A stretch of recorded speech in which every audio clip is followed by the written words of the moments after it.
Today we're talking about applying for a Neville Bonner Award for Indigenous Education. We've got two great presenters which I'll introduce in a moment. To start off with, Acknowledgement of Country, and delivering the Acknowledgement of Country today is Melissa Sourier, who is a STEM College Indigenous Curriculum Specialist. Melissa joined RMIT earlier this year, and she works with academics throughout the college to embed Indigenous perspectives throughout the curriculum. She comes with extensive experience developing and implementing Indigenous curriculum initiatives and is implementing effective cultural practices into our revised curriculum. STEM College is very fortunate to have Melissa as part of their LTQ portfolio. So over to you, Melissa. Thank you so much, Ange, for the introduction. I'd like to just welcome everyone, and I'd like to begin by acknowledging the traditional custodians of the lands, skies and waterways across Australia and the lands on which we stand today, the Woiwurrung and Boonwurrung language groups of the Eastern Kulin Nation,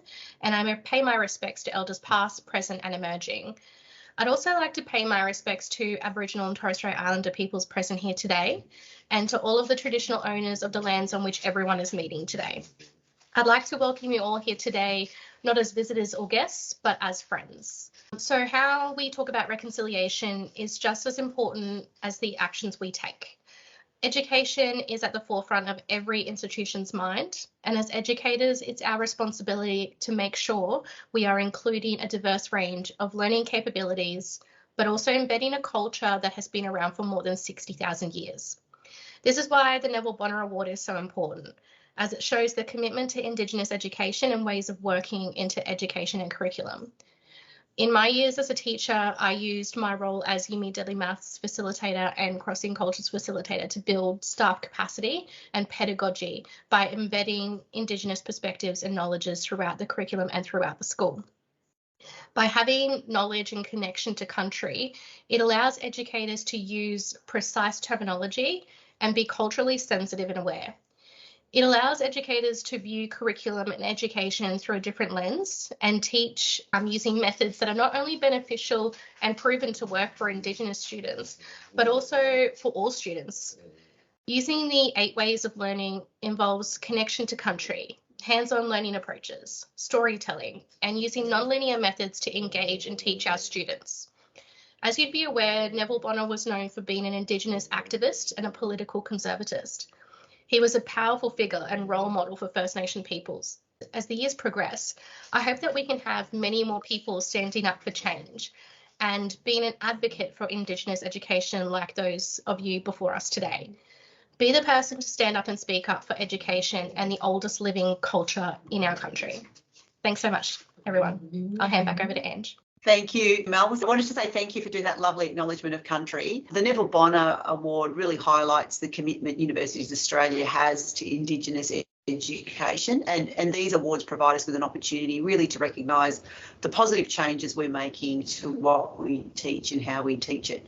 I also wanted to mention that we've been in touch with Neville Bonner's granddaughter, Jamie King, who's also working in the higher education space at the University of Wollongong. She couldn't be here today. We are exploring ways to keep that bloodline connection to the Neville Bonner Awards. It would be really good to see. I'd like to just now quickly introduce the awards teams. In order for these awards to run, there's a lot of work that happens in the background, and I've got 2 brilliant staff members that are part of this awards team. I'd particularly like to mention Angeline Sim. She's the manager of the awards. Most of you have already been in touch with Angeline. And then also we have the awards coordinator, which is Jin Yi, who makes sure that everything's running smoothly, running the slides, doing surveys, analysing results, doing our Twitter posts, all those things that happen in the background.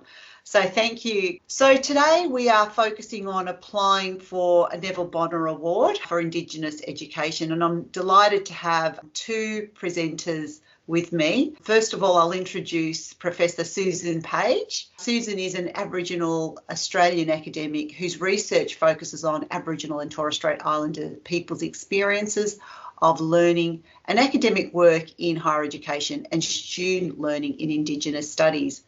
Susan led a team that was awarded the 2018 Neville Bonner Award in the Teaching Excellence category. I can't believe it was that long ago, Susan. It doesn't feel that long ago. She was awarded this work that she completed in the Centre for the Advancement of Indigenous Knowledges. That's an Indigenous academic expertise centre. And that was for engaging, enlivening and connecting learners with Indigenous knowledges, practices and protocols. Susan has led a number of leadership positions and is currently the Director of Indigenous Learning and Teaching at Western Sydney University. And since 2020, she has been an assessor. And last year, she was the team leader for the Neville Bonner Award Assessment Panel. Additionally, Susan has been instrumental in aligning the assessment matrix towards the Neville Bonner Award. So we are very grateful and thankful that Susan is here. And we also have with us today the 2021, which was just last year, citation recipient for the Neville Bonner Award category. Professor Odette Best is a registered nurse and a professor in the School of Nursing and Midwifery at the University of Southern Queensland. And her citation was on leadership of Australian nursing education in pioneering development of Indigenous curricula and learning resources that support the Yatjulajan. Learning in a good way in my grandmother's language. Beautiful. Yatjulajan, learning in a good way. So we're going to start the session off with Susan. She'll talk us through the Citations and Teaching Award category for the Neville Bonner Award and then talk us through the assessment criteria before finally offering some tips for writing a successful Neville Bonner application. And then we'll move to chatting with our Neville Bonner Award recipients so they can share their experiences around putting together an award application. So over to you, Susan. Thanks to Melissa for that very beautiful Acknowledgement of Country. That was really lovely, a privilege really for us all. Great to be here with Odette. A particular pleasure to have our old colleague and friend Odette there, who does lovely work. It'd be great for us all to hear some more about that. And of course, thanks to the AAUT team, Angeline and Jean look after me really well. Thanks to you too. And I'm coming to you from Gadigal country. I'm here in Sydney on the lands of the Gadigal people of the Eora Nation. I pay my respects to elders past and present and to all of you in the room. It's great to have people. I just think the work that's been done in the last few years to increase the numbers of us applying for Neville Bonner Awards is terrific. And I think, we will just gather a bit more steam over the years. We had a good year last year with more applications than usual, which is terrific. Really basics. There are two categories of awards: citations on the left-hand side and teaching awards. I'll show you the difference between those two on the next slide. So for each award category, you see on the top there, you can select a discipline, so one that sort of suits or one that's near enough to your discipline, and then you choose your category. So whether your early career, for us, hopefully it'll be the Neville Bonner Award, and you can see that there are others there. Same on the other side. So teaching awards, same sort of thing. And when you look at your paperwork, you'll see that towards the top. People often apply for a citation first and then go for a teaching award. Doesn't have to be that way, but that is a common sort of approach to awards. The difference between the citation and the teaching award is quite important, actually, so hang on to that thought. There are a number of criteria which you can see there: approaches to teaching and supportive learning that influence, motivate and inspire students, development of curricula, etc., that reflect a command of the field, effective assessment practices that bring about improvements in students' teaching and learning, etc., and then innovation and leadership, the broader kind of experience. So there's four categories, if you like, there. If you're completing a citation, you need to choose one of those and address your application to that criteria. If you're going for a teaching award, you need to address all of the criteria. It's a larger application and probably you need to have your work more fully developed for a teaching award.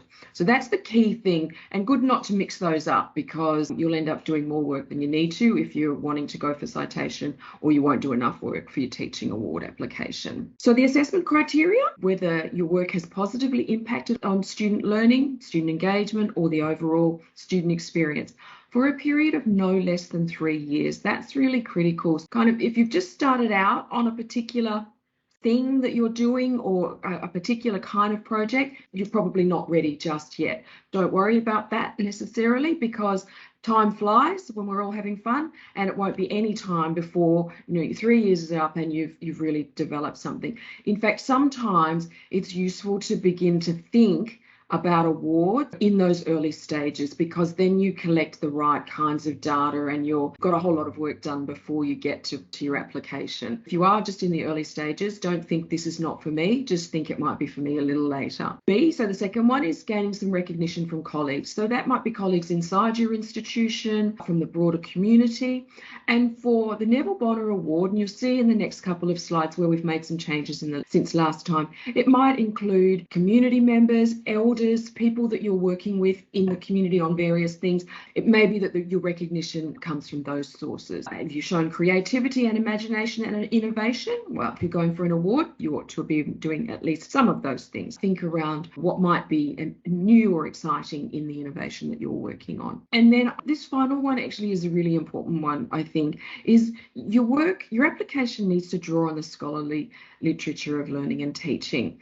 And that can include, there's now quite a body of work on Indigenous learning and teaching, but your application really does need to draw on some kind of learning and teaching literature. I'll give you some hints in the next little bit to say where you might, if you're not kind of feeling you know that really well, how you might figure that out. How has that literature informed the development of your initiative or your programs or the way that you do your practice? That's a fairly important thing to think about. So this is a bit scary, isn't it? You will need to have a little look at this and in your own time. But the parts highlighted in yellow, the additions that have been made in the last year to help the Neville Bonner to reflect more clearly Indigenous learning and teaching. So you'll see there in the gained recognition from colleagues column, for example, on the left, it says, gained recognition, etc., including Indigenous communities and elders where relevant. So you can draw that into your application, and you'll see there along that line, once you're getting up to the really well recommended, really excellent applications, that you've got that opportunity again. So it's written into the criteria. And then in D, drawing on the scholarly literature, again, you can use the Indigenous, the broad Indigenous learning and teaching literature. There's an Australian literature now, a good body of literature, and also an international body of literature. We've just made that more explicit now, that literature is good to use and should be used. Again, you'll need to look at these in your own time, again reflected in the advice there. So if you look down to this topic on scholarship, you see in Indigenous context are really explicitly included again in your sources. So you can see how the Indigenous stuff is really explicitly now woven into the selection criteria and the advice to people about how to develop your application.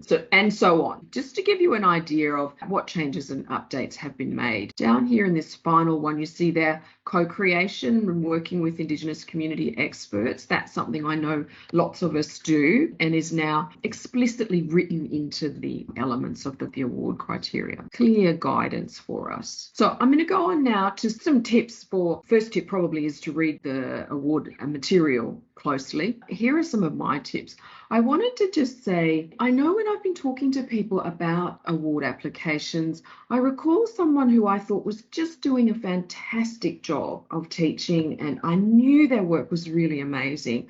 And I said, maybe it'd be good to apply for an award.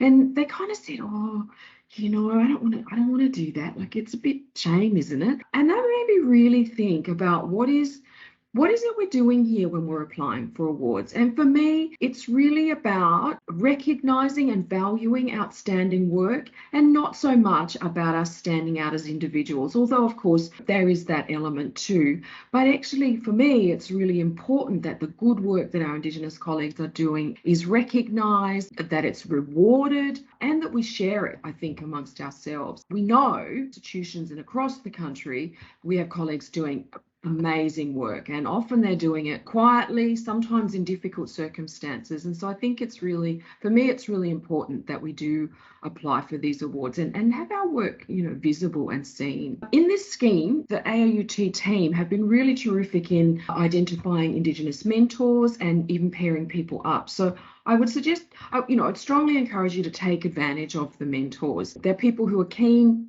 they like learning and teaching, and they're keen to work with you. So take advantage of that if you can. In your universities, you will have centres learning and teaching centres. The staff in those centres generally have done oodles of learning and teaching award applications, and If you can find someone there to help and support you, I would encourage you to do that too. Of course, address the criteria. I mean, that's sort of almost goes without saying. It is important. You know, I did see one last year that was a little bit tricky because it didn't necessarily address the criteria clearly. Just makes it easier for the assessors. Evidence, probably, having assessed now for a couple of years, this idea of evidence is really important. And I'll say a little bit more about that on the next slide. Really what you need is good evidence of a variety of kinds, which I'll talk about in a moment, to back up your claims. You'll have a set of claims. There has to be evidence to go with it. That evidence can be all sorts of things, which we'll talk about in a moment.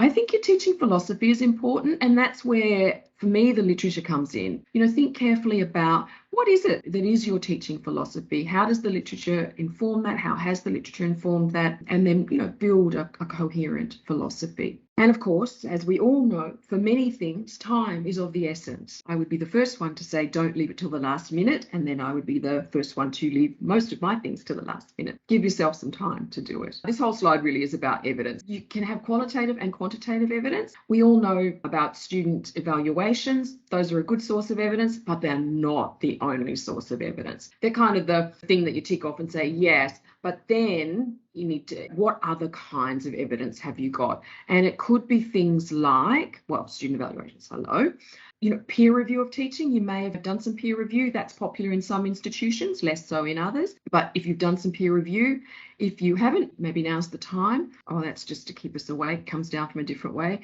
Things like publications. If you're not doing publications, I would really encourage you to think about that. If you're doing good, innovative work, there's still plenty of space for new literature in our work. And I think just sort of always encouraging people to do that. Invitations, people asking you to do things, speak on things, etc. Resources. Have you developed something that's exciting? That's a source. That can be a source of evidence. I mean, you have to be able to show how it's being useful for student learning, but in itself, it may be the beginning of a piece of evidence. Service. We all do lots of service. Can some of your service be counted here as evidence? So it might be that you serve on a committee or, that you do particular work around your Indigenous learning and teaching. And the final one here is referees. That one often gets forgotten, and I've seen probably better referees than others. It's one of the things that you can kind of see in applications. Find somebody who does know your work. Often you have to ask your dean or somebody who's your superior who may not know your work so well, but find at least one person. And this could be one of the new criteria is that it can be community people. Find somebody who really does know you and your work, and not just someone who's going to regurgitate what you've already said. That can add benefit too. And I think that's it. Thank you so much, Susan, for those great insights and all those lovely tips that you've given applicants who are probably starting to think through what they're putting in their application now. What I'd like to do now is bring Odette onto the floor, and start off with you, Odette. And the first question is, just tell us a little bit about the award that you got. Absolutely. Thank you. First, I also want to thank Melissa for her acknowledgement of country. I too want to acknowledge the country that we're all sitting on today and learning on today. My award last year was I went for a citation. I've been a nurse academic for a really long time. I started in 2000. So I've been teaching nursing for decades now. And I suppose I wasn't brave enough or game enough to think, I could go for a overall teaching award. So I went for a citation, and I was successful in that. And I really focused in on resource development and also curricula specifically. So I just really focused in on one area that I really, really have enjoyed doing, and that was actually the resource development for me. It wasn't too tricky for me. In my narrative, it became very clear at Uni SQ. I don't follow rules very well sometimes. I'm known for that. I'm a little bit notorious for it. So I found some of the template for it a little bit tricky, just because I think outside of boxes, not inside boxes. But in saying that, Uni SQ, I had an amazing team that really supported that, like Christy Collis and Janice Khan and Colin Jones, who really actually just went, yeah, look, Odette, just write how you want to. And so I actually did. And so the narrative came together for me quite easily. The slide that spoke to me the most when I went to the sessions last year before applying was when Susan brought up that last slide around what's good for in an application. So I did include the qualitative and the quantitative stuff. And my resource development was around a textbook that I've co-edited and authored. And it's an Indigenous-led nursing and midwifery textbook, and it gets utilised now in a lot of schools of nursing around the country. It was a really incredibly important lesson to listen to Susan's slides around using qualitative and using quantitative. But also I thought, my referees have got to be somebody who really does know the work that I've done and what I do continue to do. So I did get one of my referees from my head of school because that just seemed the obvious line management to do. So I got it from Professor Christine Neville. However, and this is another example of me thinking outside of boxes, but it kind of like worked for mine, was I got a referee from one of my nursing students who I taught back in 2000, 2001, 2002, and she graduated in 2003.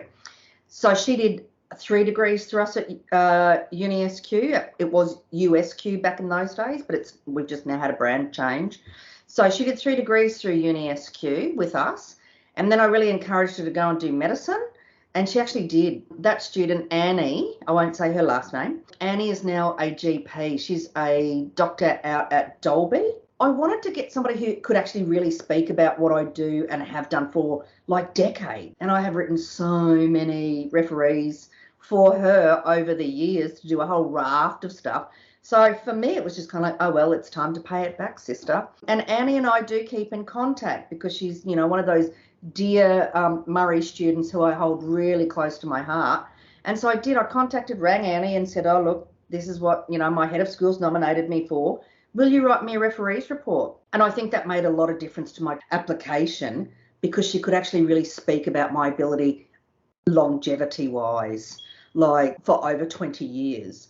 So you got to get onto that stuff really early on in the piece because your referees reports are they're thoughtful and you need them to be really thoughtful. It's really important what Susan said. You just don't want a referee to regurgitate what you've written in an application because that kind of like defeats the purpose. That's what it was for me, those take-home messages of getting people who really do know you well. And it's okay to apply for a citation as opposed to speaking to the whole four.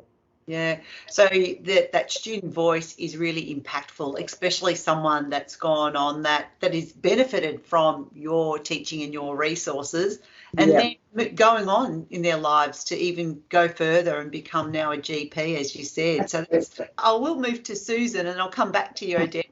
And that is, Susan, can you tell us a little bit about your award and share your experiences in preparing a Neville Bonner application? Sure. Ours was a team award, although I led the award, like I led the writing and the thinking and the planning of it. But it was a team of us who had been doing work at UTS over 5 or 6 years at that point. And probably for me, I've been publishing and, working in learning and teaching for a long time. So it's been a lot of thinking. Yes, we've kind of built our application around Indigenous graduate attribute work, but also our leadership in terms of publication, speaking, those kinds of things, working with others. I used some unusual things, if I remember. I did have a quick look at it the other day. Things like, while I was working at UTS, there was a blog, and so I used to get people to share their Indigenous learning and teaching work through the blog. So I used some of that as evidence of bringing people along with us. We had a lot of help. I mean, I think the people in our Learning and Teaching Centre,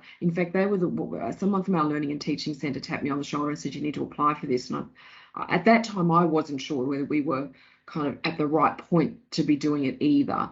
So it was really helpful. Katrina read the application a number of times. I know I said, make sure you do it in a timely manner. Yeah, I was on Sunday night still rewriting the thing and it was kind of due. So, I mean, we had numbers of drafts and things, but yeah, I still was working on it over a weekend. They were working with me over the weekend. So really committed to the crafting of the application is something. I know the one thing I wanted to say, I probably have become known amongst my colleagues, my research colleagues, as the queen of the heading. And I do think that headings can work really well for you. A heading that says leadership in blah blah, or something that kind of summarizes and gives you that punchy heart before you go into it can be really helpful. And I look back through ours and I thought, oh yeah, there's the headings. I've used those headings to try and craft it and make the argument. Making it easy for the assessor to read. So those headings are actually the things that they can grab.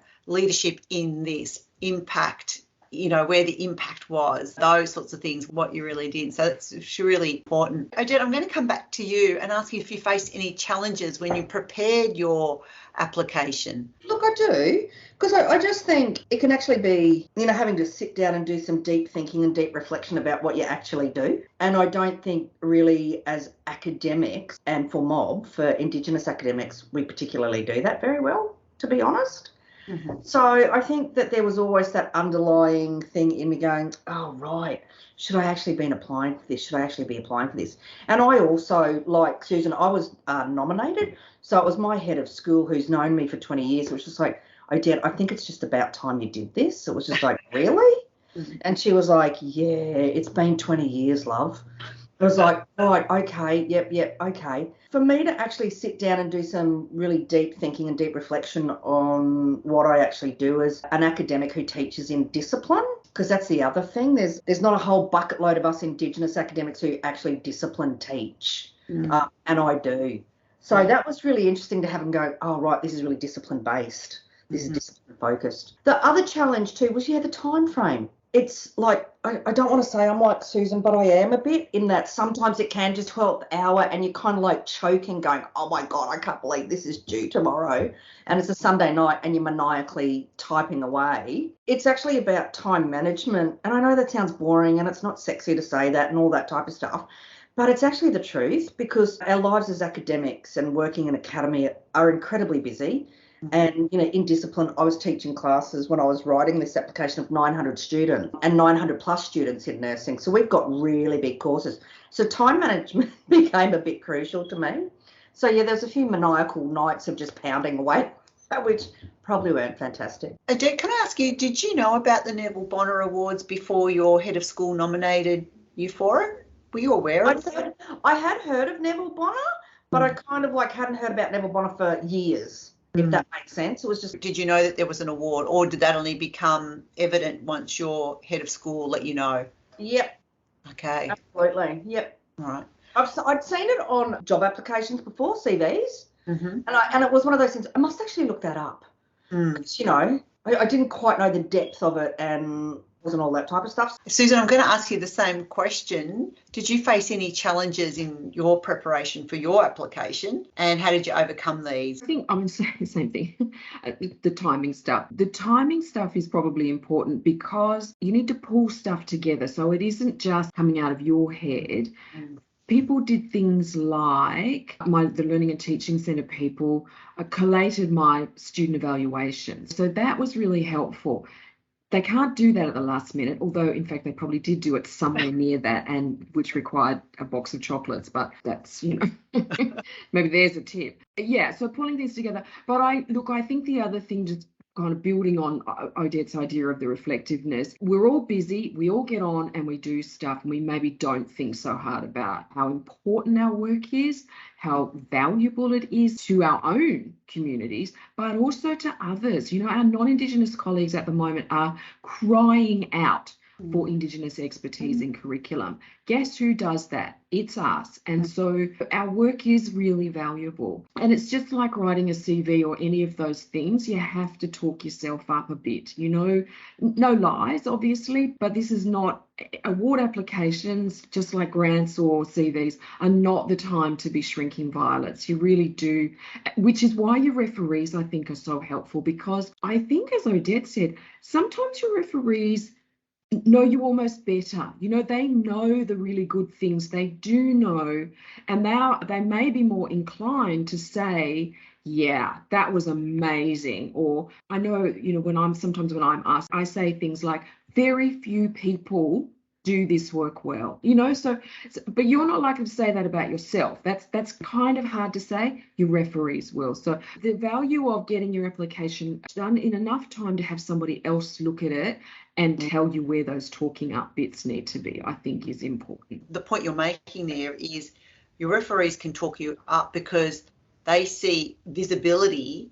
You've got visibility of everything, but they see visibility of the things that really matter or have had an impact that well known. So they are able to pull those things out for you. My referee, if I can just add, Yeah. my referee's report from Annie, it actually made me cry because I didn't see myself like that. And she was talking about what I was doing 18 years ago. And I was just like, I can barely remember last week sometimes, let alone, what do you mean 18 years ago? In 2004, I did what? You know what I mean? So it actually made me cry. And the other thing, Susan, just feeding off yours about OALT office or whatever, being able to pull your student support stuff, I rang my publishing house of my textbook, which is Cambridge University Press, and they actually pulled all the data for me on my book sales for since 2014. So don't be afraid to ask for non-traditional external supports to feed into the overall application. And you need some time to do that. So that's where that time management is really important. Susan, you've already given us 3 tips for writing a successful Neville Bonner application because you had that in your slides. But Odette, what would be your 3 tips? Oh, right. My 3 tips I would think about. Unfortunately, time management. I don't want to say that as number 1, but certainly it is. Time management is an issue. Don't be afraid to think outside of boxes, because mine seriously was probably a non-traditional application because I didn't completely and utterly follow template. So don't be scared to think outside boxes and think, if that's what I do, that's what I do, and that's what I'm going to talk about. So it's okay to be non-traditional. Get your referees and all your external stuff early. Great. Susan, do you have anything further to add to that? No, I reckon I've said enough.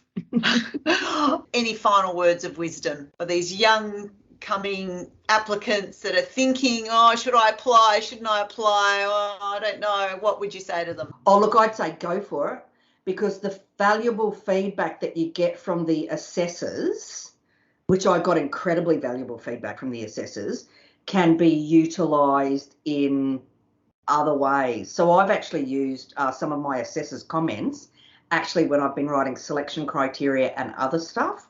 So even if you don't get it, some of that assessors' comments is incredibly valuable.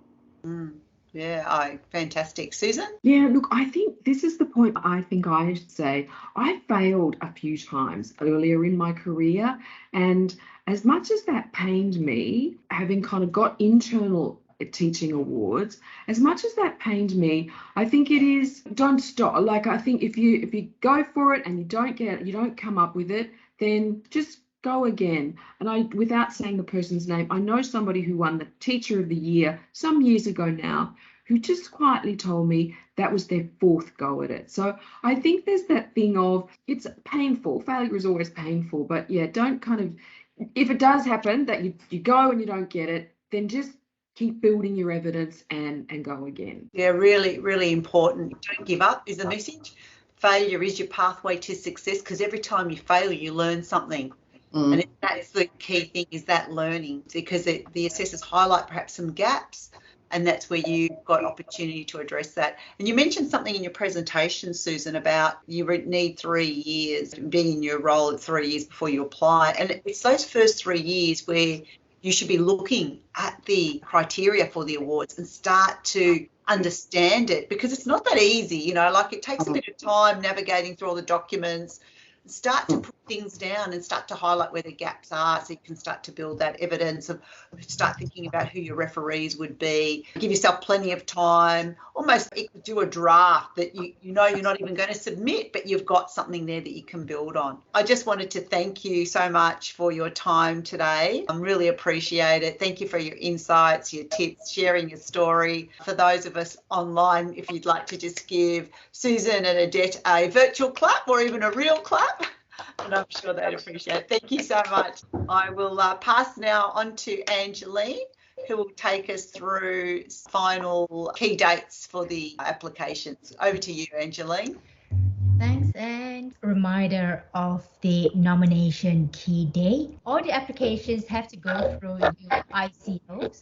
So do note that by Friday, 26th August, your ICO will have to register all nominees online, And by Friday, 16th of September, your ICO will upload the final submissions and photos onto the portals. We've come along since April for our briefing professional sessions. We have one session left to go, and that is on the 28th of July, applying for an early career applications. We are delighted to have past recipients who are now assessors and also 2021 recipients as guest speakers in the sessions. And I see a hands up, Janice, Lauren. I just wanted to say thanks to Odette. I use your Yatta Eulogian book all the time, and I've never known how to pronounce it, and I love that I can share with my students moving forward the meaning of that word, learning in a good way. I think that's just fabulous. So thanks. I'm very excited about that.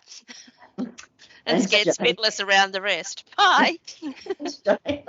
Thank you so much. And once again, really would like to thank Susan and Odette for their time. Susan, I know that you've put lots of time, not just in for today, but with the assessment, and we're reviewing the assessment matrix. We are truly grateful for your input.